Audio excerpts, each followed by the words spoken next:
All right, good morning, everyone, and welcome to Caregiving Cafe. We have the pleasure of having CarePatrol represented with us today. Anna McMaster and Shelley MacAllister.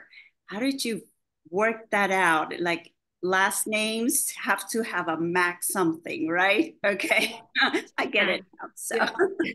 So Yeah. anyway, of course, Jura Sims from Paloma Hospice is here as well. And joining us today is David. So we're going to turn it over to Anna and Shelley from Care Patrol to please let us know a little bit about what you do, and we are ready to learn.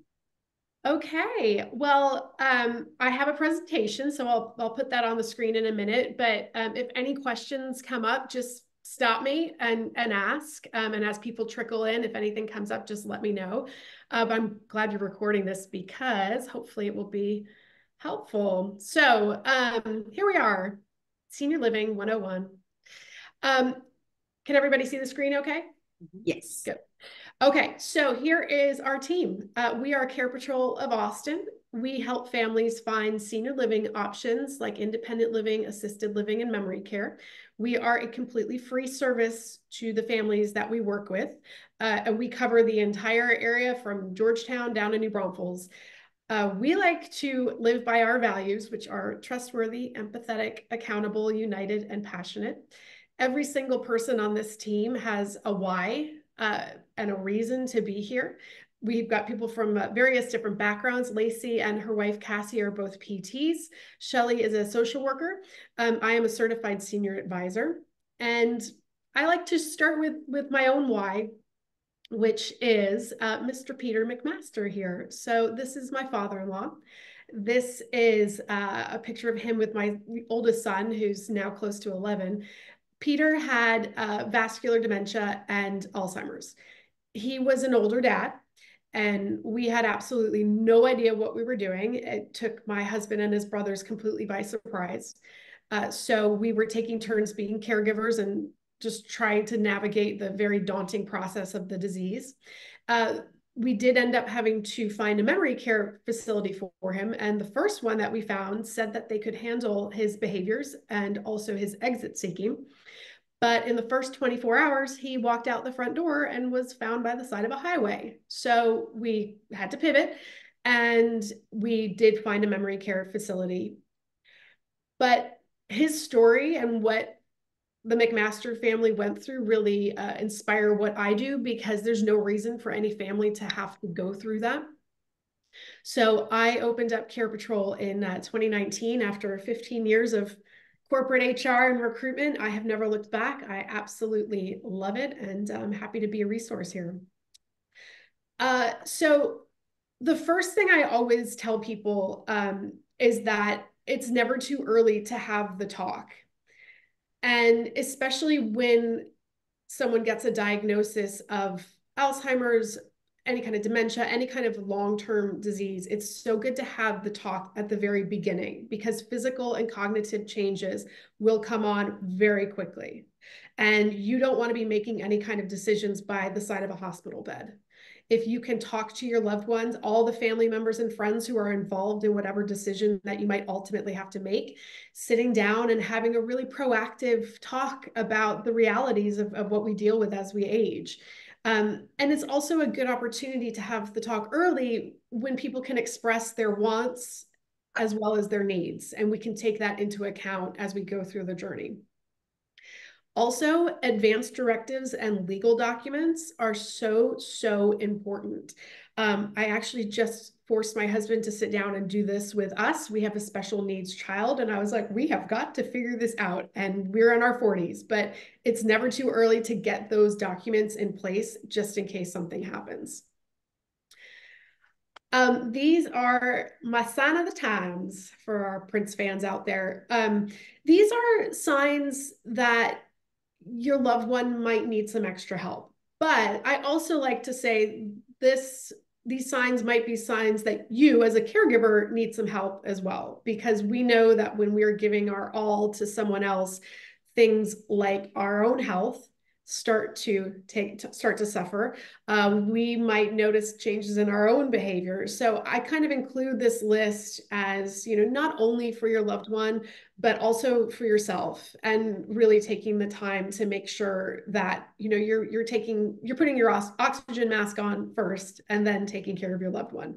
I have a full handout with this and I'm always happy to provide it. But basically, it's the things that the home, the finances, automobile, hygiene, behavior, and health. So just keeping these things in mind as you're going through the journey. But today we are going to talk about some senior living options. And these are all the options that we have here in the Austin area. So just kind of breaking down each one of them, particularly cost, because I know that's important. And as cost of living increases, it's good to kind of keep up with what's going on. So starting at the top with independent living. Independent living is a little bit different than just a 55 plus apartment. So independent living is a retirement community for people who, yes, they need an apartment of their own, but they also need things like meals and activities and transportation and housekeeping and maintenance. So your monthly cost, which the average is about $3,200, includes quite a bit of things. And often it's a really good way to just kind of get acclimatized to community living, to socialize, to avoid that isolation, but also just taking away the maintenance of a house. And there are many, many independent living communities out here that have third-party in-home providers. So let's say you do start to need a little bit of help is there. So it's kind of like a cushion of care around you should you need it, but you are still very much independent. The next level is assisted living. And that's somebody who starts to need help at the press of a button or overnight. So you get all those other things you get in independent living, your meals, your activities, your transportation, but then you get caregivers who are in the building. You get emergency response if you need it. You get help with medications, transferring all of your activities of daily living. I hate to say this number. I've become the voice of doom here in Austin, but unfortunately, Austin is one of the most expensive cities here in Texas, and the average cost of assisted living has gone up to about $5,300 a month. There are many situations where people can live in independent living with a little bit of care before having to make that move to assisted living. Again, it's that, do you need help at the press of a button? And do you need that overnight care?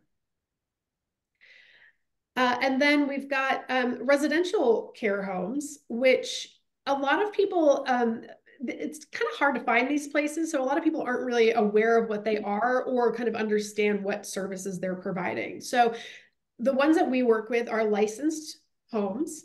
They are places that are residential homes that have been licensed by the state in the same way that a big place would be. They're all ADA compliant. Typically, they'll have maybe 8 to 12 residents. I would say here in South Austin, the average is about 8.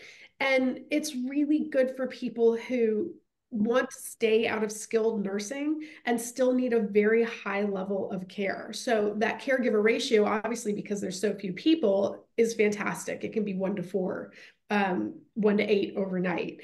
And you're getting a real home environment. The only thing that I was mentioned with residential care homes is, first of all, make sure that wherever you're looking is licensed. And if they're not licensed, just finding out why and what the reasons are for that and being aware of the difference. But also, these are not places that are suitable for exit seekers. Most of the time, they don't have the secure unit around them. So if you've got a bolter, they can get out the front door. So my father-in-law, for example, could never have done this. He would have bolted for the front door and off he went. But they can deal with quite a lot of heavy-duty medical care. And then we've got memory care. So memory care are secured locked units. They are for people who really just start to need a high level of care and surrounded by people who are trained to deal with dementia. Not all memory cares are alike. I've got little ones, I've got big ones, everything in between, but ultimately these should always be secured, safe units that are very much focused on day-to-day activity. So people are out of their rooms, doing the schedule so that at night they can sleep well, they're not sundowning. So making sure that we're really focusing on dementia as a disease. It's not suitable for people who well, I recently had a memory care who said, we do assisted living as well. And I'm like, I feel like there's a difference. If you have dementia and you've got to the point of needing memory care, you need to be in a place where people are trained to deal with the disease and know how to manage things. Average cost for this one is about $6,000. There are places that are less than that. I feel like shared rooms is a really great financial way of meeting the cost of memory care. People kind of get scared of the shared options sometimes, but actually it can be a really, really nice option for people to save money, but also to feel comforted. And then this is also something that has really come up, especially because we're heading into the summer months. So I'm getting asked about this a lot, but respite care. So respite care are short-term placements for people who need just a little bit of extra help. Maybe they're recovering from an injury or surgery. They don't want to have to be in the skilled nursing facility much longer. So, and it's not safe to go home yet. Or the family and the caregivers are going on vacation and they want to make sure their loved one is safe. So it's typically a minimum of about 14 days.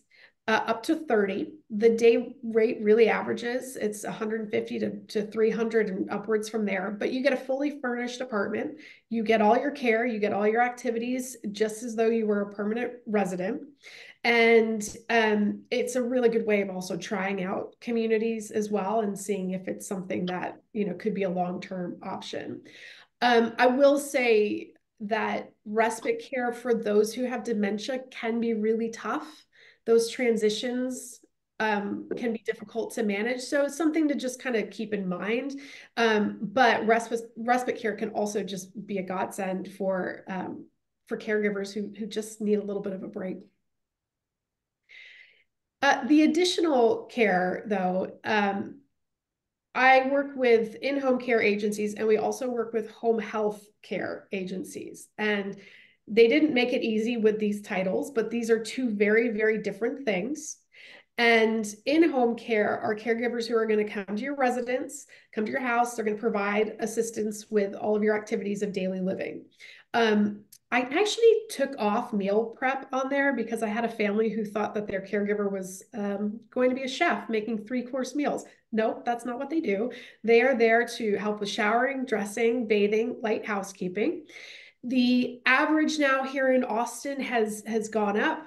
We're looking at about 27 to 35 an hour, depending on your zip code, where you are.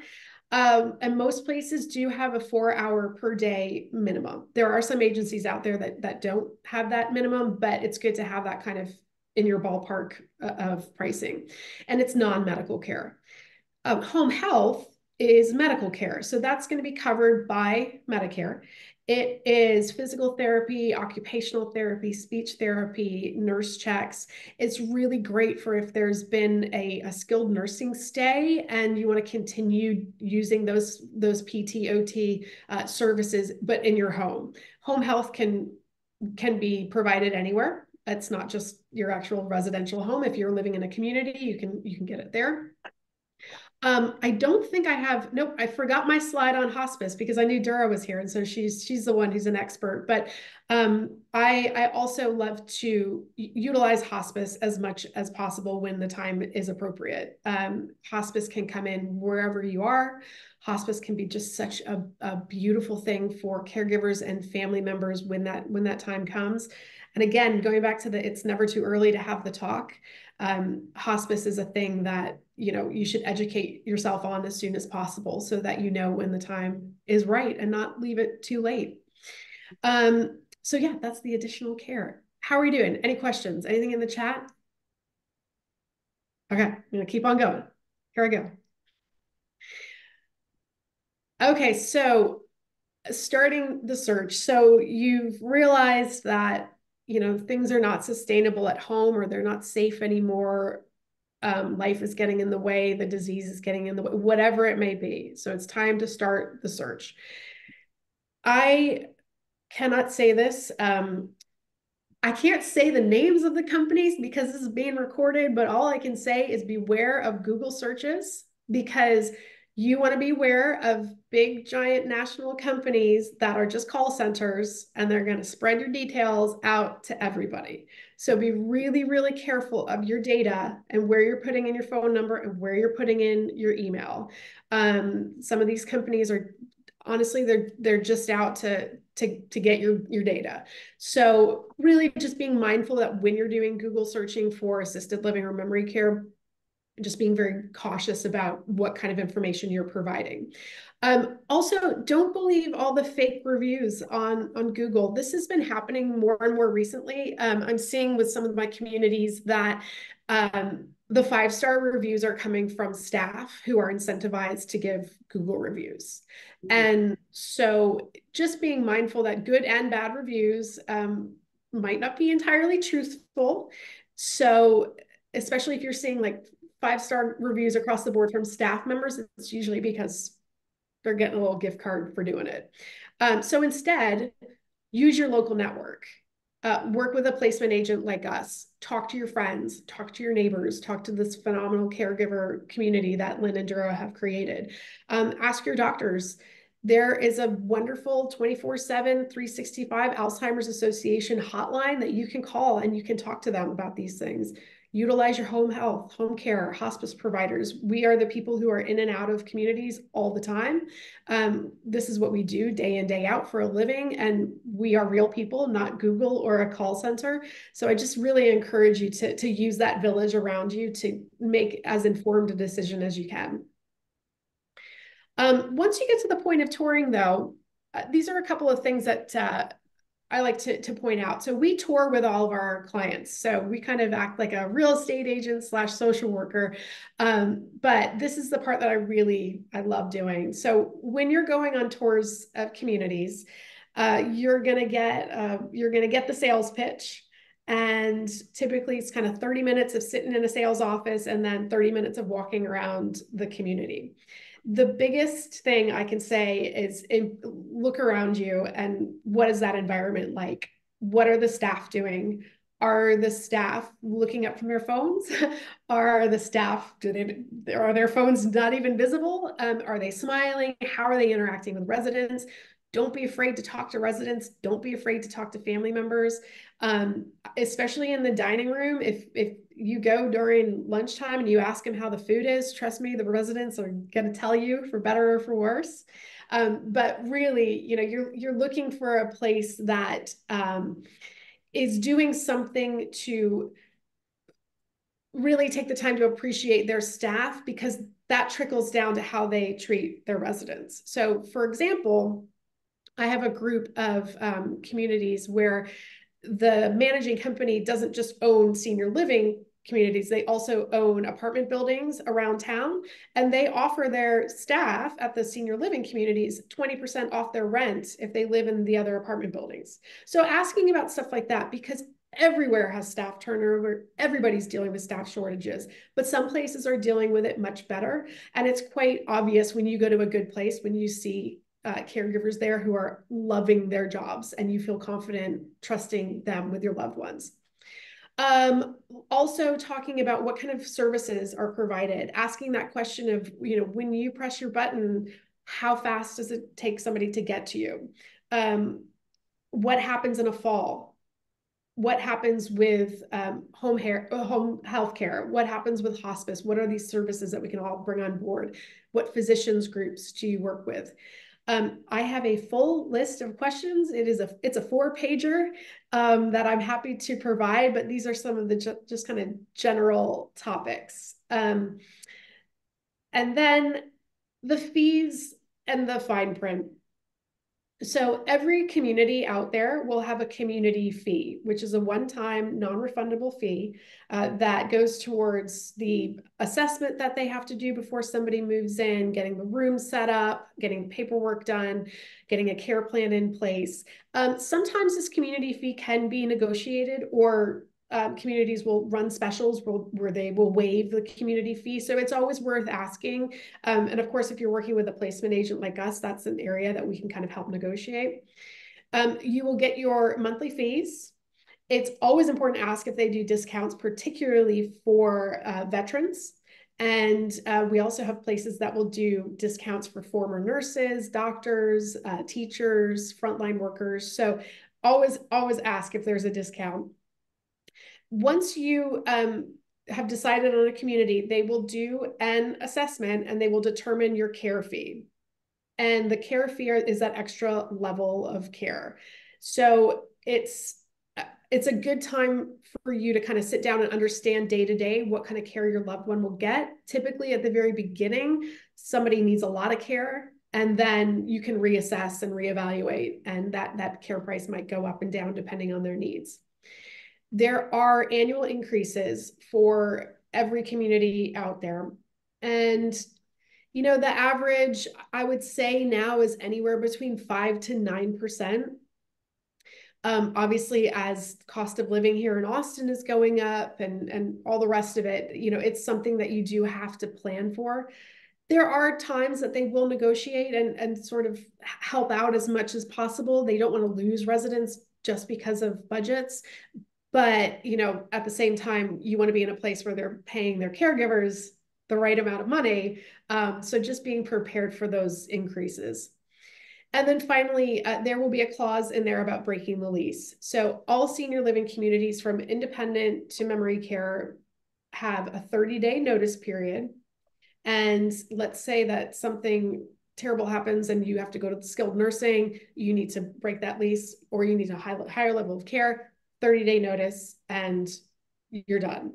I had a horrifying story told to me yesterday that someone's aunt had passed away in a memory care community, and the community said, "Oh, sorry, you signed a 12-month lease. You have to pay the next 6 months until the lease is up." That's criminal. If anything like that ever happens here in Austin, I really hope somebody will tell me. This wasn't in Austin, but that should never happen. Yes, you sign a 12-month lease, but it's got a 30-day break clause for exactly those kinds of reasons. And then the first 30 days are tough. They're really, really tough on everybody. And, I always just, tell caregivers that work with the community, be part of the team, make it a village. Any place that's telling you, "Oh, no, just drop dad off and leave him for 2 weeks." No, that's not the kind of place.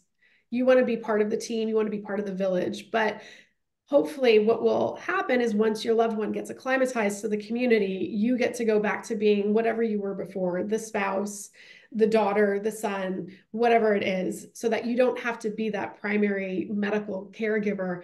You can just go back to your former roles. And I don't take the decision of moving into a community lightly. It certainly is a difficult decision for many, many of the families that we work with. But at some point, it might happen. And when it does, just be gracious with yourself and utilize your village, and know that you're not the only one who has had to go through this journey.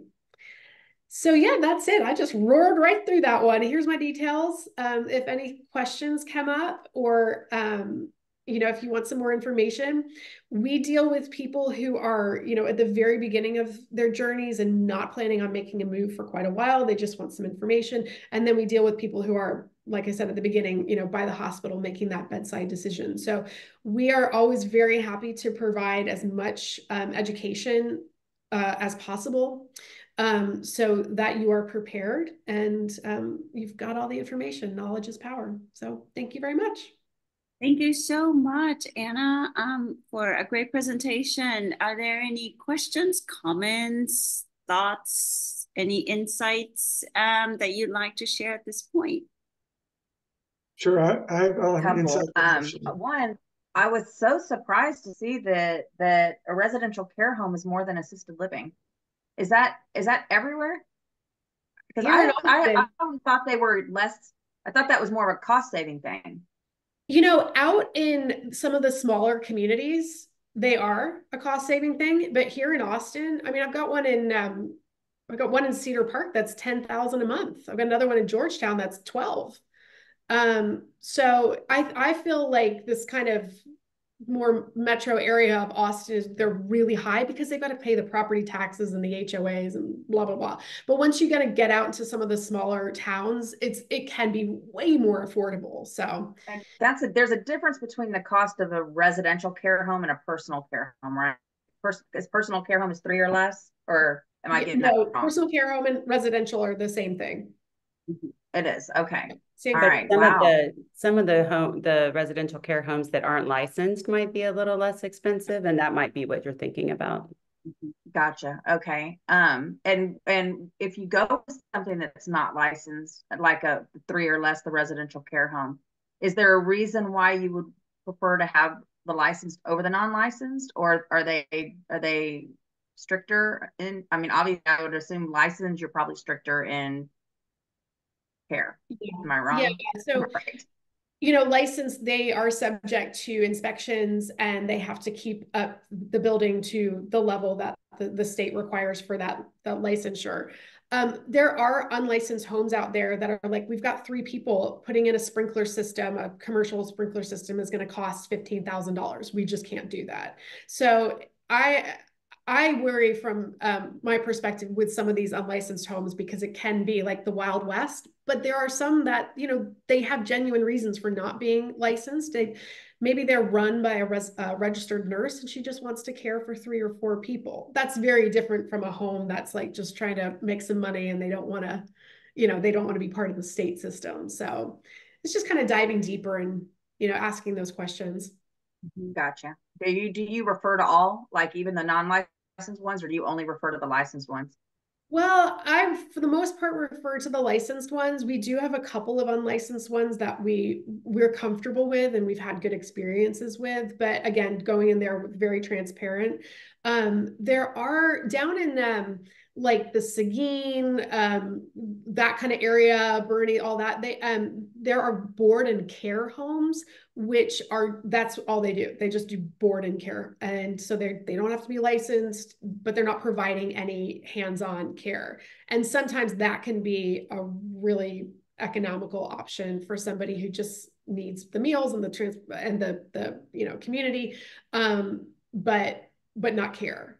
So that's a different thing. When altogether. you say board and care, that's what you mean, just a place to live and yeah. Sorry, sure board and rent. Sorry. Board. Gotcha. Okay. All right. Yeah. Interesting. Yeah. Yeah.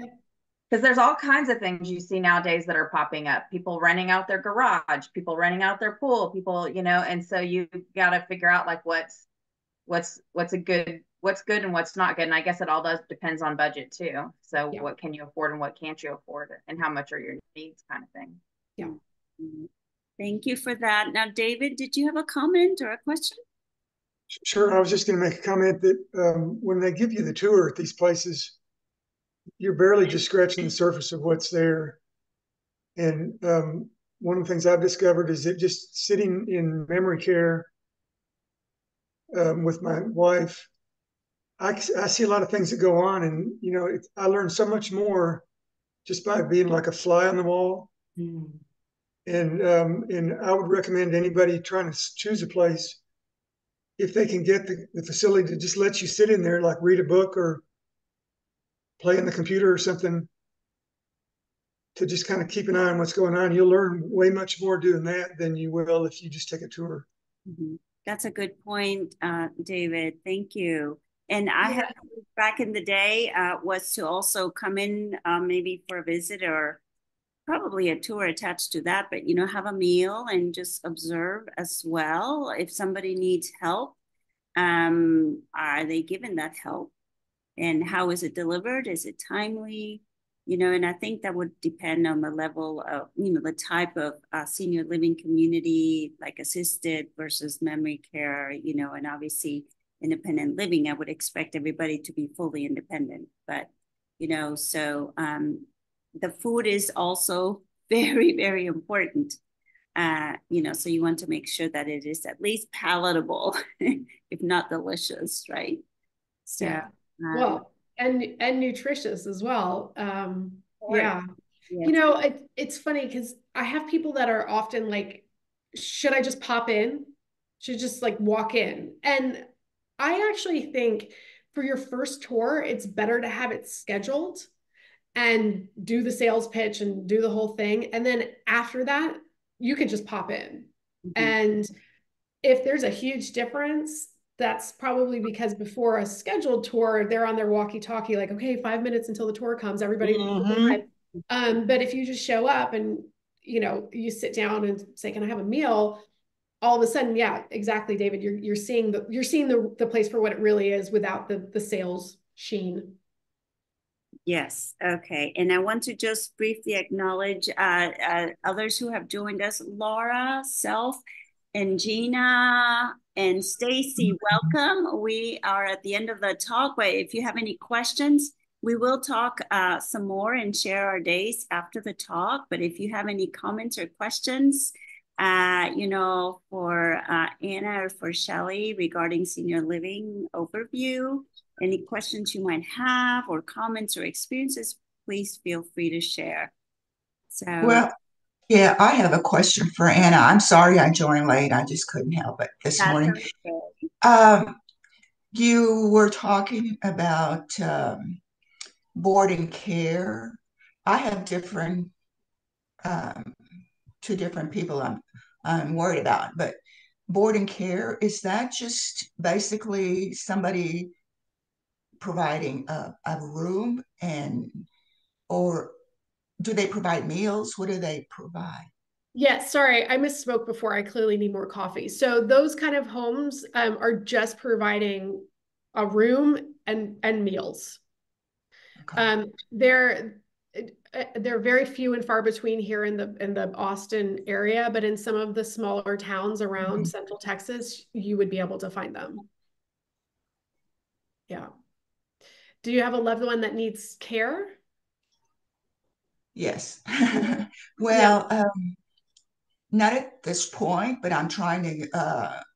My mother lives in San Antonio. She's 92 years old. She lives alone, and she is using a cane, but she's pretty independent so far, thank God. Uh, I can't bring her home because I've got my husband that I'm taking care of here. Hmm. So, and he's just probably ready to have surgery. So I was just trying to figure out, because I think she's at that point now where I may have to do something in the next year or sooner. She's still able to cook her meals. I do have to take her to all her doctor appointments and, Yeah. of course, make sure she's got her groceries and all that. So her neighbors are wonderful, but I am her only living child. So Well, that is often when people start looking at maybe an independent living community, or given her age, maybe a smaller community. I have to say San Antonio has a lot of different options. Here in Austin, we're typically like the big communities, the big apartment style, resort style living, but San Antonio has tons and tons of options of and, smaller places. and I've been looking at a little bit into San Antonio, but only because my mother doesn't speak English. She Hmm. speaks Spanish, and it seems like the places that I've visited around here, everybody speaks English. Yeah. For the most part, or whoever the residents are, they usually are. And so I kind of have to take that into consideration. She's not going to agree to anything very easily. So I'm just kind of looking around right now. Good luck. If I may interrupt, I'm going to stop the recording in case somebody has a question that is a little bit more personal. So we can That's good. do that, but we will continue the conversation. All right. So thank you so much, Anna from CarePatrol, for teaching us so many wonderful things that we can put into practice. Definitely. All right. So I'm going to figure out how to stop this. Stop recording.